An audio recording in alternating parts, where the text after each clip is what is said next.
Bunda de cavalo, né?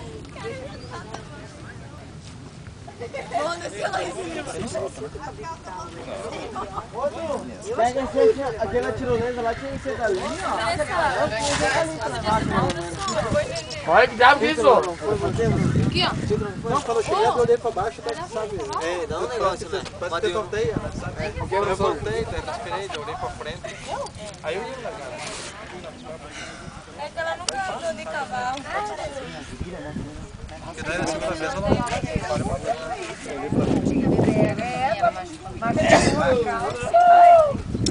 Dá um depoimento aqui, faça suas últimas considerações aí, ó. Manda um abraço pra mãe, diz que você ama muito ela. Eu amo minha mãe, amo todo mundo. Eu quero que se acontecer alguma coisa, vocês pelo menos...